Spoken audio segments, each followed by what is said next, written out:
Welcome to Sovereign Souls, a special podcast sponsored by the Spirit Release Academy with your hosts, Jonno Webster and Andy Porter. In this episode, we discuss sovereignty, the reason why the podcast is called Sovereign Souls, and also the background behind our sponsor, Spirit Release Academy. Yeah, so welcome to our podcast. This is a new movement, really, from our perspective, certainly from the Academy. And we wanted to have a platform and a place where we could talk about things that are important to us, and of course, explain what we do, why we do it, and for who we do it, really, because obviously there's a big, wide, diverse conversation from a spiritual perspective. And we're all aware, I think, that spirituality is such a wide arena, and we've got a very niche fit. The work that we do and the way that we do things is very niche, and of course, most people don't really understand it. So the idea behind the podcast was to have a kind of medium and a platform where we could have a weekly podcast to talk about the things that people are interested in, for us to be able to explain how we work and what we do, and also really, I guess, to try and find a wider audience for people that are interested and have an appetite in spirituality generally.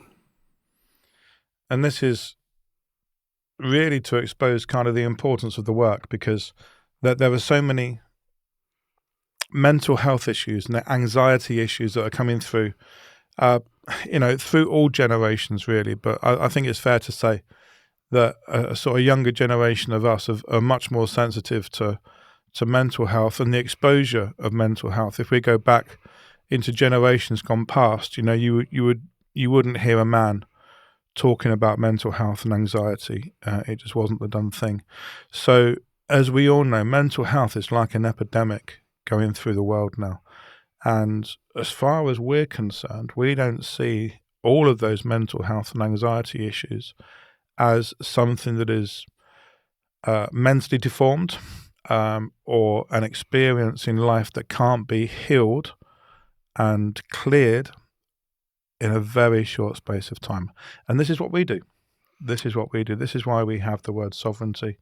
This is why we have the Sovereign Souls podcast. And this is why we sponsored it by the spiritreleaseacademy.com. Yeah, well done, John. I think you've sort of framed it quite well there from a kind of background perspective.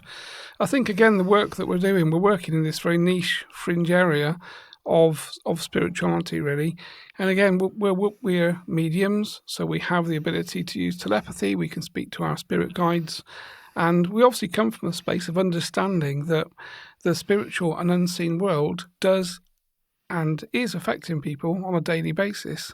And of course, for the general population, this is a new type of conversation, one that's not really understood. And I think as a kind of generation, as you said, Jonno, really, the younger generation are being more affected maybe than older generations, probably because of social media, the exposure and rise of the internet. There's more information.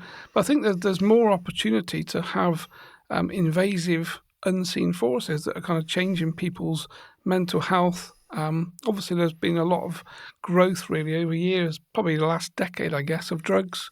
So quite strong drugs, heroin, cocaine, obviously cannabis also as well is known to be kind of psychoactive and can cause psychosis and things. So I think the younger generation have been exposed to drugs in a different way than I guess you and I were back in the day. Back in the day, it was cider, mate, that I remember. It was sort of, 29 pence for a bottle of cider, and that was kind of where we were. But these days, obviously, alcohol doesn't really have the same negative mental effects as a lot of strong and hard drugs does. And I think that's probably why, or certainly I think it's to blame for this big mental health epidemic that you just discussed and talked about. And this is why we've sort of come up with this, really, because we've called it Sovereign Souls. And sovereignty is a phrase and a word that we use which describes the energy of an individual as solely their own. So no interference, no historic disruption coming in, whether it be from trauma in younger years or whether it be from a previous life. Anything that attaches to your energy that is not yours means to us that you don't have a sovereign soul. So the clearing work that we do, and we specialize in training practitioners around the world to be able to do this, because it's important that everybody has the right and the opportunity to their own sovereignty. And not only once they have their sovereignty, but how to keep it as well. So I think really the best person to discuss sovereignty and how it started has to be you, Andy. How it started, that very first email that came in, and that was the beginning of the journey. Okay, yeah, so going back in time, so this is back into 2011 now, so we're talking a long, long time ago. It feels like a long time ago on my timeline, really. So I was a medium, had been doing work with my spirit guide Chen, mainly hands-on, healing, that type of thing, and psychic surgery, as you and I both call it, as you do the same thing, Jonno. So psychic surgery was the kind of background, really, for me. And then back in 2011, I woke up one day, went to my emails, and I had an email from a guy called Dr. Terence Palmer, and he was basically talking about, he was explaining that he was not a medium, he was spiritual, and he'd had a few spiritual experience, but he primarily was a psychiatrist, psychologist, was coming from that background. He had a PhD, and he wanted to do some research around mental health, people that were hearing voices, people that were having anxiety, that kind of stuff. And he wanted to basically look at the background as to where the source of the problem would be. In his opinion, he didn't really think and view that it was just a mental health condition. He strongly believed that there was a spiritual source to some of these problems, not to say that was everything. And he was looking for a medium, so a medium anywhere in the world, basically, that would be able to connect with him and work from a research perspective. And I had no idea, really, to be fair, what he was actually asking. And I know that he'd sent an email to hundreds of people all over the world, hoping to get someone to reply. And obviously I spoke to my wife at the time, Jane, and said, this sounds really interesting. It's exactly where I am, in my space at the time. So I'm interested to work with Terry. So I basically replied to him and said, okay, it's not really a yes from me. It's a let's have a conversation. Let's see what you're trying to do, what you want to do, how much time is it going to kind of cost me, really. At the time I had a young family and obviously full-time work, so time was kind of quite difficult to free up, but I wanted to put some time into this, and it felt like, I know we say now, don't we, feel your fit and kind of find that need, and I kind of had this deep feeling that this was the right path for me to go down, really. So I spoke to Terry on the phone. We had a big long conversation for a couple of hours. He didn't really know, to be fair, what he was wanting to do. He just knew that this was an area of research that he wanted to explore and expand, and we didn't know where it would go, whether it would completely fail effectively or whether it would go somewhere positive. So he made it very clear to me that we could both invest a lot of our time and effort, and for that to kind of fall flat on its face. Or, of course, he explained that it could go somewhere. If it did go somewhere and we could find this link with these mental health problems and people that have got schizophrenia and other types of conditions, then, of course, he was going to write papers which he would then publish to psychiatry, to mental health organisations, and obviously from a general spiritual perspective. So he was very clear about his goals, that kind of thing. And from my perspective, then for the next basically probably 7 to 8 years, we spent every weekend. Most weeks we'd connect and talk for a few hours, and we'd do cases, and then we'd review cases. He'd then speak to clients of those cases and tell me the feedback and what we found and what we didn't find. And of course, over that period, there were hundreds of hours that were put in basically to building what he kept calling this protocol, which, to be fair, I didn't really understand exactly what he was talking about, but I just assumed that he knew where he was going with it. And he created a database and was recording thousands of cases of clients in terms of the intervention that we applied. And of course, at the time, I was channeling my spirit guide, Chen. So Chen would come through and talk to Terry over Zoom, and Terry would ask him all sorts of questions about, can you look at the etheric field? What can you see? What can you find? Are there spiritual attachments connected to people? If there are, how do we get rid of them? Can we remove them? What are the effects of removing them? So it was a massive timeline, really, over sort of best part of 7 or 8 years, where we're working through these things as a kind of team of 3. And then we got to the point, as you know, mate, when I kind of met you, that we got to the point that we knew that this protocol worked. We could detach and remove negative things and clear people's field up.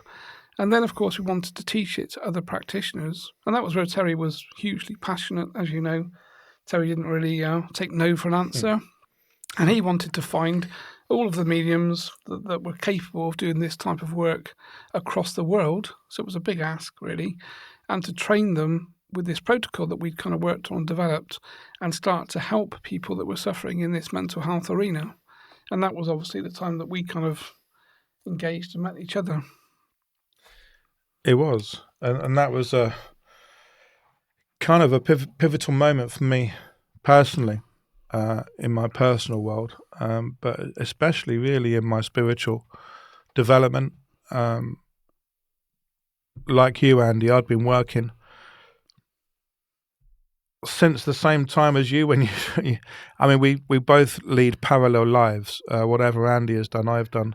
Whatever I've done, Andy has done, and it's usually at pretty much the same time scale as well. So I started working in healing, coming through Reiki, working as a master practitioner and a master teacher for the UK Reiki Federation. I began very quickly to close my eyes during the healing sessions, and then I was unaware of what was happening. I then began to realise that I was working in trance during healing, and I attended many, many development circles, twice a week, probably for about 11 years, developing my mediumship, developing my trance, and also, importantly, my connection to my master guide, White Hawk.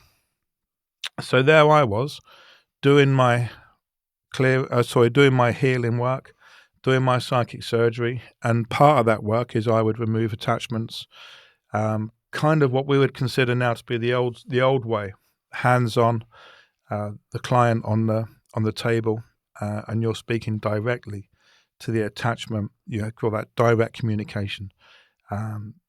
Many times it has to be said that's not very pleasant. It's not a pleasant experience, and it takes a bit of energy to get rid of them sometimes. Not always, but if you're talking about the negative sector, which is something that we specialize in, that can be a little bit hairy as an experience sometimes, as we both know. But then what happened was I moved up to Wiltshire in the UK, and I came across an event one night which was a demonstration of psychic surgery by somebody by the name of Andrew Porter. And it was literally about 3 minutes from my home. I attended with my wife Louise, and as soon as I walked into the room, I knew that I would work with Andy. I didn't know how, I didn't know why, but I knew that I would work with him. And I just sat at the back and watched, and it was a great demonstration of healing, great demonstration of working with the spirit guide and psychic surgery. And then at the end, whenever we do demonstrations, there's always a number of people that want to come up and have a chat and ask questions. And I stayed at the back, and I didn't feel the need to speak to Andy. In fact, I didn't speak to him that night at all. But someone I did speak to came up to and introduced themselves to me. He was a very smartly dressed man, very formal, in his grey suit and bow tie. And he introduced himself as Dr. Terence Palmer. And he started talking to me very passionately about this phrase, spirit release therapy, and remote spirit release in particular. And the moment he started talking, he got my attention. And it was part of the work that I was doing, but it was different. And whatever it was, it hit a vibration in me that I had to carry on. I had to speak to Terry again. And this was the path where I began to work with Andy. So I attended a training session held by Dr. Palmer and Andy. And because at this stage I'd been working in healing, been working in psychic surgery at this stage for 15 odd years, I was very confident and very comfortable in the work that I was doing with my guide. But the one thing I did learn was how to piece it all together and how to do it on a much safer environment, keeping me away from the negative energies. And that was my pivotal moment. When I came out of that training, I remember sitting next to Andy and just saying to him, is it really that easy? And he said, yeah. And all the pieces of the jigsaw came together. And I walked out of that training excited to do the next piece of clearing work. And I was very fortunate enough to be one of the chosen few mediums to work with Dr. Palmer. And that just meant that it strengthened and began my relationship with Andy. We were both doing the same work in psychic surgery, both doing the same work in clearings, both dealing with Terry however we possibly could. And really, it was kind of us two that were smoothing out the problems that were being created until, unfortunately, a certain time where Terry passed. Yeah, I think this sort of frames it really well, Jonno. And for me, really, it was good because for all of those years before, it had just been basically the two of us, myself and Terence, and there were a few other mediums that came and went in that time, really. But when obviously I engaged with you, we connected. As you said, we both have the same life journey, really, been through the same experiences and same things. So I guess it's sort of forged us into the same sorts of people with the same type of understanding of the work and the things that we did.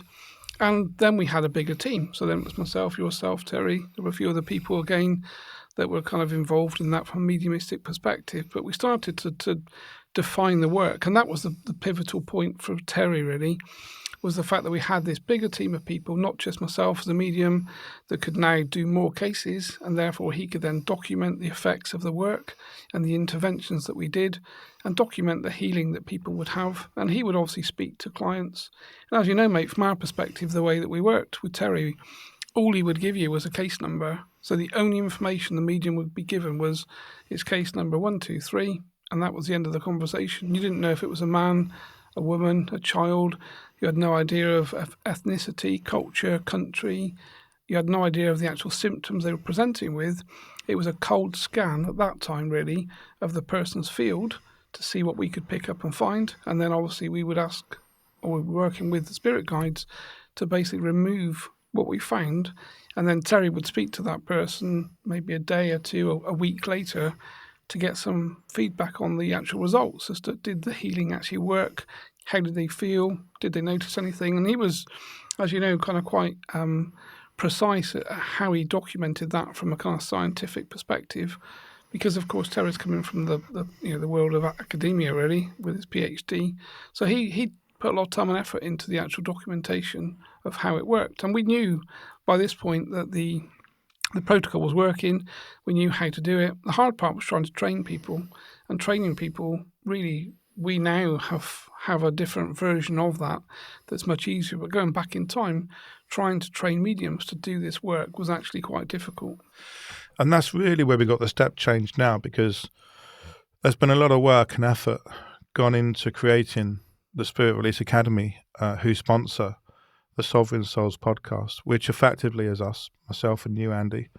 And we've put together a training academy for practitioners all around the world to come in to be able to work this very exclusive protocol that has to be said. The positive feedback that we get is just incredible. And it's an easy protocol that we work. But this is why we do it. And anybody that suffers with anxiety, mental health issues, anything from an energetic perspective that affects their body, is something that comes into our working protocol, and something that we would hope, and we're very confident, that we could clear, whether that be an immediate effect or whether that effect be within the next few days. It's certainly something with a positive reaction. And Dr. Palmer, he recorded about 1,000 cases with Andy as a medium, myself as a medium, and a couple of others that were working as mediums as well, until unfortunately he passed a few years ago. And then kind of the remote spirit release kind of went into the wilderness for a bit, didn't it?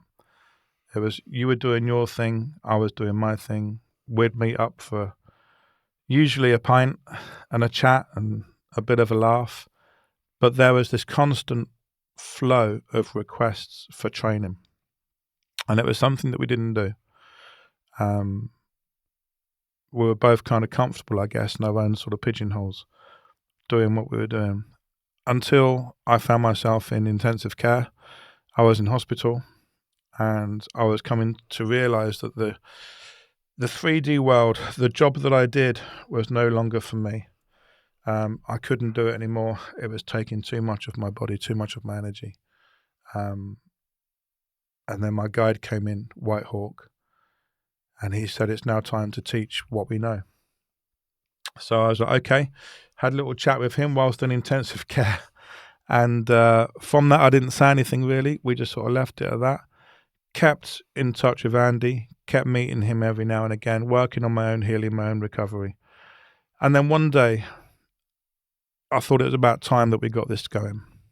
So if you're going to do something, do it to the best of your abilities is what I think. So I sort of called Andy and said, we need to have a chat.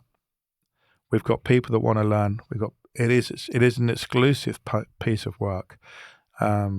It's incredible the way this works, and it just needs to be out there. It needs to be out there in the world for people to get better so quickly and so cost effectively.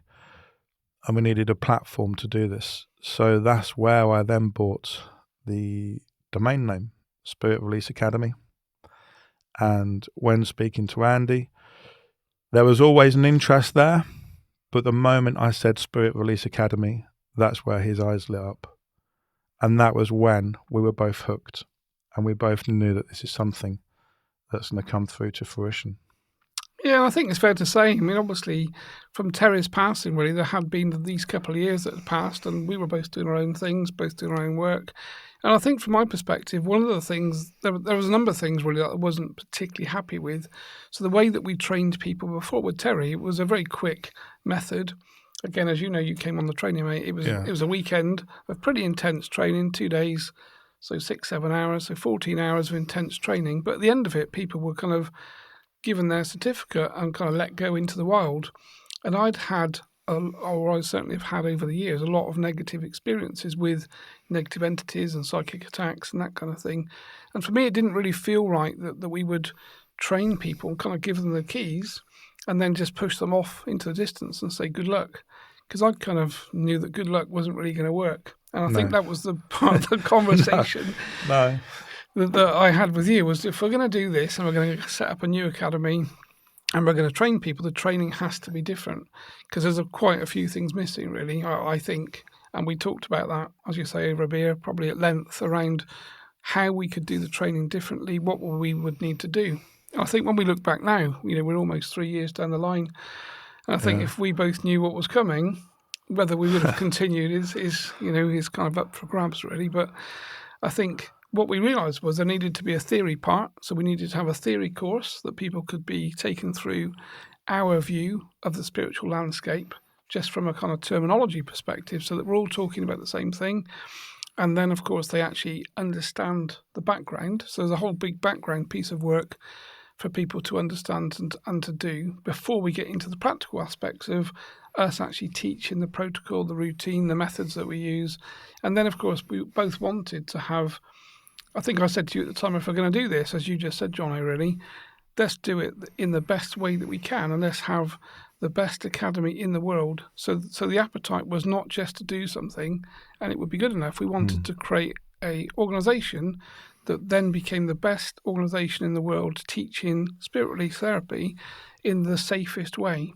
And those two things don't go together generally. No. Teaching SRT is easy. Teaching it in a safe way is difficult. People maintaining their safety and their boundaries after being taught how to do this work is actually quite difficult to do.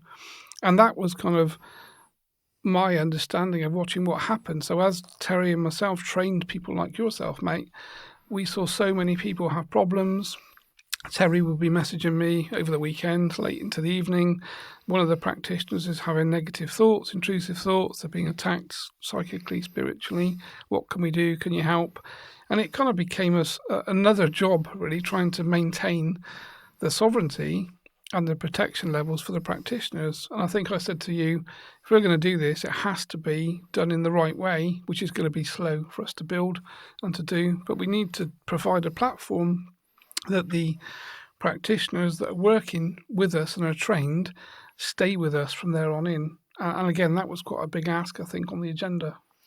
Well, I think so. I mean, one of the conversations that we had is that when I'd gone through my training, I used to turn up and help out and assist wherever needed, sort of ongoing training with yourself and Dr. Palmer.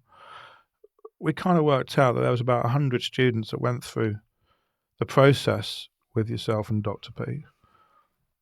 And we struggled to name 10 that were still working practitioners. And that's not a retention that you can be proud of, really. And I think from my point of view, it's because they were coming into something they didn't fully understand. They didn't know what it was they were stepping into. So it's important for us to really outline exactly what the work is, exactly how this may affect you, your family, your business, and then work a way out to protect it, work a way out to support it, work a way out to give you every confidence in your being that as soon as something happens in your frequency that is not quite right, you have that support structure immediately around you. And that's something that was a massive step change that we brought into the academy. But it was the protocol, really. The protocol was the thing for me that made it safe for the practitioners. Understanding that on a greater level, understanding the real requirement for no direct contact or communication with the recipient of the work, because the recipient is there for a reason, and that's normally because there's something in their energy field that has a low vibration frequency, a negative entity. It could be intelligent based, could not be, could be curse work coming in from another source. You know, you don't really want to go into that energy and connect to it, really. It's not something you want to take home and have a Sunday dinner over. You know, you really want to keep out of that as best as possible. And that means then that we really took the safety issue, because we knew practitioners and we know practitioners who went through that training and then they suffered. They didn't understand it. They tried to run before they could walk. Kind of perhaps their ego overtook their ability a little bit. And instead of learning and progressing, they tried to jump in the deep end before they could swim properly. And we know people that ended up kind of being institutionalized, people with lots of problems mentally that we were trying to help. And it was important that we eradicated all of that. And where we are today is that we have now completely flipped that dynamic in numbers. Everybody that we have coming through now is just such a great worker. When they earn their certification, they've earned it, they understand it, they can deal with problems themselves. And I think it's completely black and white between the practitioners that we had then and the practitioners that we have now. And this is why the work is so important now, is because the practitioner is safe, the practitioner works in teams, and the results that we're getting from clients remotely around the world is just absolutely incredible. Yeah, I think that frames it quite well, Jonno. Is a good way to explain it. And again, coming back to the kind of conception of the academy, that was what we wanted to build, was a organisation that is worldwide, that has practitioners worldwide. We're not just building an academy where we teach people and then we kind of send them off. It's a place where you belong to, you come back to. It's a community of people, but these are the best people in the world doing this work. And you and I know we've both spent over 20 years, so 40 years collectively, plus probably a few years more, really, doing this type of work. So we understand psychic protection. We understand the spiritual world in a way lots of mediums and people don't understand it. For conventional mediums that are kind of giving messages from or to loved ones that are kind of bereaved, they're not dealing with negative entities, they're not dealing with the negative side, whereas we specialise in that whole area, which is why it is such a big niche. And that was what the academy needed to be, from my perspective, a place that stands out as a shining lighthouse to practitioners to come and join something that has longevity, is working from a truthful perspective with integrity behind it. So everything we do and say has to have the vibration of truth and integrity, because we know that we're going to get targeted by the negative side, because that's what they do. They don't want practitioners being trained to clear negativity. They don't want people that are hearing voices, having anxiety, depression, some of these negative symptoms to get better. So we kind of know what we're up against, and we know it's a big uphill battle. But from my perspective, and I know yours when we talked, Jonno, it was about, let's do this slowly. Let's get a website built. Let's build the IT architecture behind the scenes. Let's get theory courses online that people can do them, self-service online. So there's a huge amount of investment in time. And I guess we probably never realised just how big that was going to be. That was a big hill to climb, really. But we've got to a point now that we're in sort of iteration 2, I guess, of SRA. So we've got a new Kajabi platform that the IT runs behind. A lot of our courses are self-service, so people can just pay, do the theory courses. We've got online courses, in-person courses. So the whole foundation now is built in a way that would never have been there before. And I think this is the messaging that I kind of get, and I know you do too, from behind the scenes, from Mike Hawke, Chen and Terry too, is that we've put basically 3 years into building this kind of foundation, and now we've got a rock steady foundation, and we've got ethics and principles behind everything we do and say, And, we have to acknowledge that some people that come into the academy probably isn't the right fit for them. There are some people that need or would like to get more exposure that they're not going to get in the academy, because this is a team game. This is a community of people. This is a place where we try not to have much hierarchy at all, really. And again, we're judging people on the things that they do, not what they say. So from my perspective, I think what we've actually got is a milestone in the spiritual arena. There aren't many organisations that you can think of that you can join and be trained and you stay with, and that organisation protects and supports you every day from behind the scenes. And I think that's where we kind of are standing out very differently. And of course, that is the thoroughbred that we're coming from, obviously, with Terry. I think you're right, and that support structure is certainly there. And this work is exposing. It exposes you for who you really are, not who you say you are. Like you say, it's not about what you say, it's about what you do. And the journey coming through that we see from the students is very exposing. It's very transparent for them. And we see them grow time and time again. And the students that we have in the academy, we have working mediums, as Andy was talking about earlier, so we're both mediums. We both work in trance. We're physical mediums. We work with our guides. But a medium doesn't have to be trance or physical. They can be mental medium. They just need to have that wonderful spirit connection and be very, very confident in the ability that they have working with their guides. But the other people we have working in a team is the facilitator. The facilitator usually comes from more of an academic background, a science background. We're talking about people that have experience and professional certification in hypnosis, in psychology. Together, you have the facilitator managing the session, the medium working with the guide, and the guide connecting to the recipient.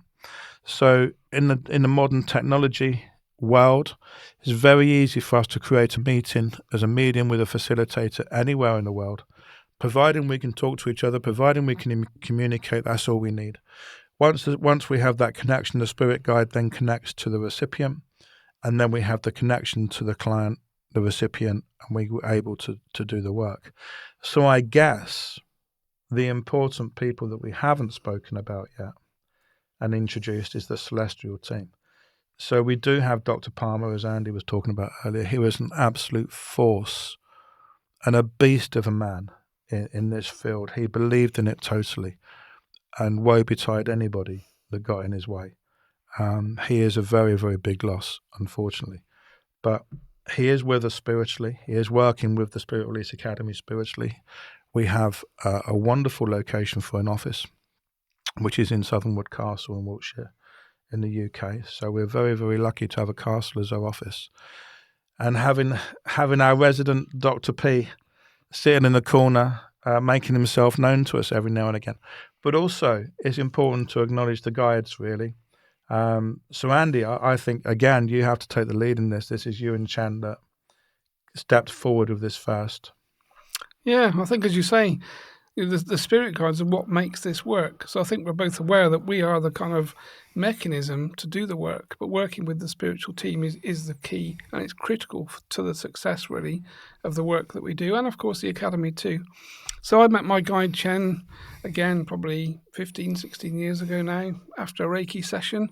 The lady that had just basically finished my Reiki master said, "I've got a short Chinese chap that stood here by the name of Chen, and he's saying that he's your spirit guide." And I remember saying to her, "Well, I don't really have time for that, so just let him know that I'm busy.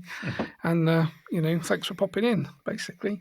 And she laughed and she said, "No, he's saying that he's going to be working with you for the rest of your life in a spiritual capacity." And of course, at the time, I didn't really know what that meant really and how it looked. But fast forward, obviously, Chen ended up coming through in all of my meditations. And then I started to, like you, have the appetite to do trance work. So I would go into a trance, Chen would come through, take over, speak through me, and I started to perform psychic surgery. Chen would be the mechanism that would come through and do that work. So I've been working with him for quite a long time. And obviously that was the kind of connection with Terry. So Terry, we spent hours and hours talking to Chen, asking Chen about the view from spirit as to what's happening with these people that have these extraordinary conditions and they're hearing voices and intrusive thoughts, that type of thing.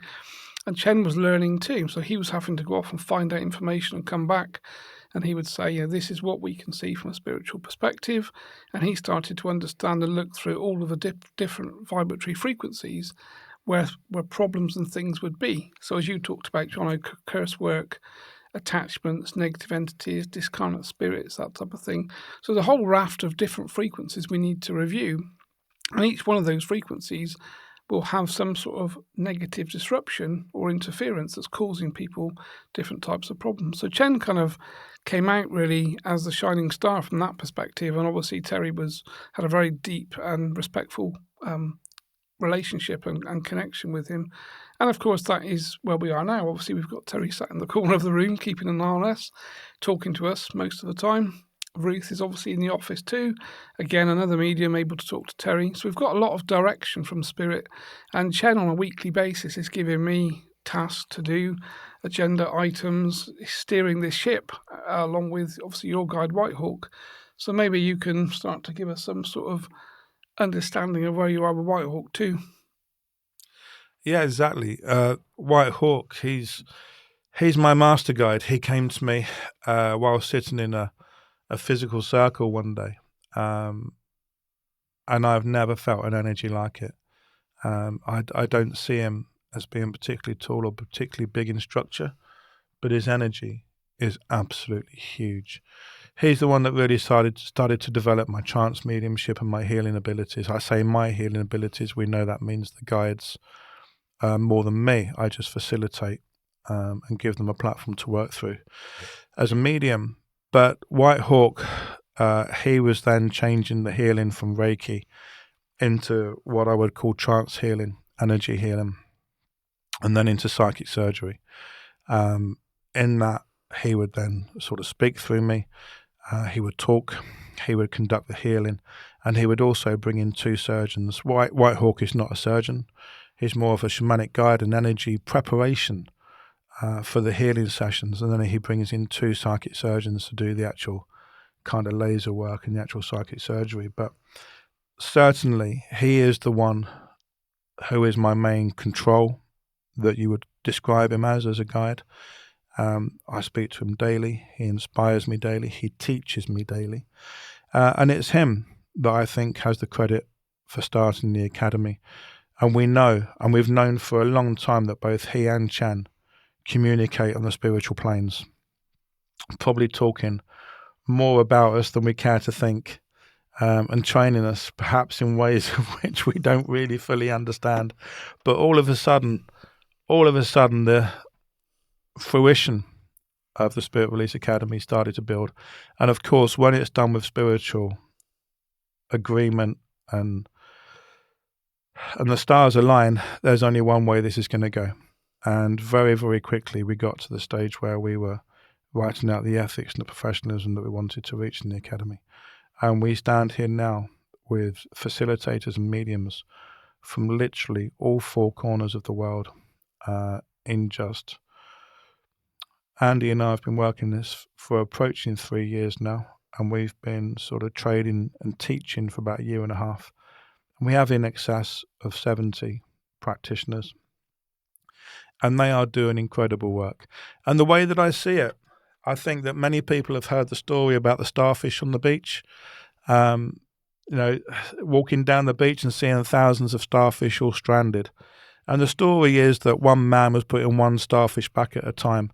And another guy walked past and said, "I don't know why you're bothering, mate. You're not making any difference." And he turned round to him and he said, "I'm making a difference to that one starfish." And I think this is how I see it, is that I was walking down the beach and I saw all these starfish. And I started putting one back at a time, because to me, you have to make a difference. You have to make a difference in life. And if you can help other people achieve that, then what greater way of working, really. So there I was on the beach on my own, all these thousands of starfish, one going back at a time. Without noticing, there was another person down the other side of the beach who was also putting a starfish back, one at a time.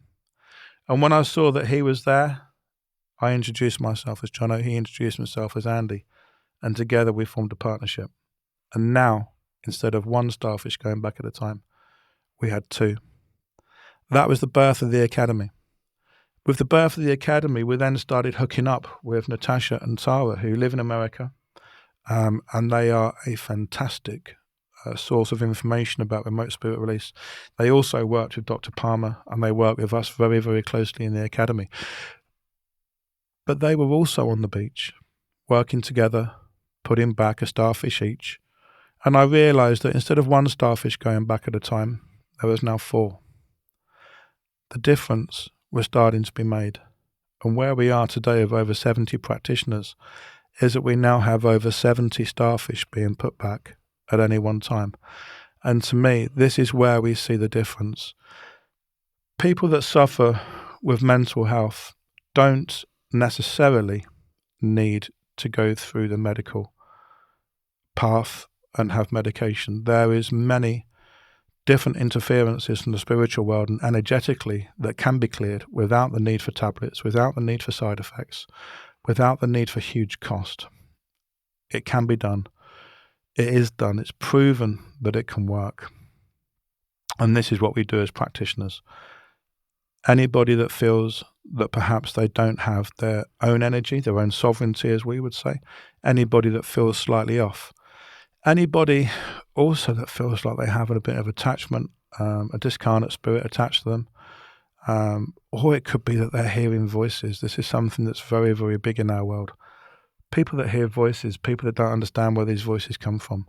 I'm sure we've all seen the news and we've seen reports in the papers and the media and the press of somebody who is causing harm. And the reason why they were causing harm is because the voices in the head were daily torturing them. Today is the day you're going to cause harm. Today is the day you're going to hurt someone. Or today is the day you're going to commit suicide.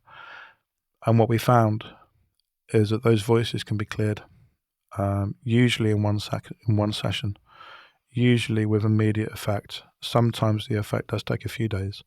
But whereas we've known other people that have taken medication and been sectioned for this, perhaps that medication didn't need to be there, and perhaps they didn't need to be sectioned. And of course, legally, anybody that has this needs to be checked out medically. We're not saying that. We're not saying that this is something that goes against the medical world and the scientific world. What we are saying is that this is something that complements that. We can work beside it. We can work with it. And we can make differences that they can't. And they can provide the aftercare that we can't. And this is what's so important for us, is that we do see the differences. We see it throughout the world. And this is why we have that drive to get our practitioners, because we all know how big the epidemic is for mental health. We all know how big that need is. That has to be affordable, that has to be achievable for everybody to be able to have that sovereign soul. And that's why it's so important to have this podcast. Perfect. I think you framed it really well, Jonno. Again, that's certainly why we're putting our time and effort into the things that we're doing from an academy perspective. And I think, like Jonno says, really, what we offer is an alternative idea, an alternative concept, something else for people to explore.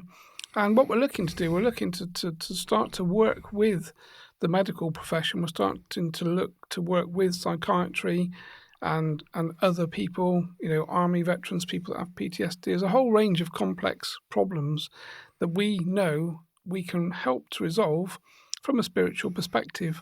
And this is obviously a kind of new area of understanding for many people, and people that are starting or suffering with mental health issues and problems find out how quick we can intervene and these interventions can be. And I think one of the numbers that Terry came up with after we talked about that 1,000 cases, Jonno, was from the 1,000 cases, the stats, and the numbers showed us that we had like an 80% positive rate of change to the client. So 80% of people, so 800 people out of the 1,000 felt positive or more positive after the intervention than before. And then there was a 20% layer that either didn't feel anything different or couldn't really observe a difference. They didn't feel worse, so there was no negative impact in the work that we did or do or offer, but we still need to trample that kind of line to find out where that 20% is, why 20% of people don't feel different. is it maybe that it's not a spiritual problem? If they don't have a spiritual problem, then of course we can't resolve a spiritual problem. And this is the area of research and expertise that we're looking to start to migrate into from the academy's perspective, but certainly for people that have what we would consider to be normal mental health problems, we do believe there is a spiritual intervention required to actually help those people. And that's the whole point of the academy and the way that we've set things up. And as you said, Jonno, to train these practitioners that are so needed across the world. And that's really where we are with this podcast, really, it is to get the exposure, because the work is required. And the biggest hurdle we have is that people don't know about it. People don't know how easy this work can be done, and how effectively it can make a positive difference in virtually no time whatsoever. So this is our first series of Sovereign Souls. We're going to be covering the science and spirituality behind our work. We're going to be covering the practitioner journey. We're going to bring one of our practitioners in to have a chat with them. Also the client journey, the recipient, how they feel, what happens to them, stories of healing, examples of the work. Also we're going to cover, and this is probably going to be one of my favourite ones, the myths, fears and misconceptions of spirit release therapy. We're going to be covering many things in that, but especially false guides and how they affect the work. And also we're going to be qualifying how to tell if you or if someone you love, someone you know, also requires a clearing. So this is our first series. This is one of 6. We hope you enjoy it. And if you are drawn to the work, if this is for you, spiritreleaseacademy.com. Come and have a look. Come and have a chat with us and see whether you hear the call. Great. I think that covers it nicely. And we'll say goodbye and we'll catch you on the next episode. This podcast is sponsored by the Spirit Release Academy. To learn more information about the Academy and their ongoing courses, please visit spiritreleaseacademy.com.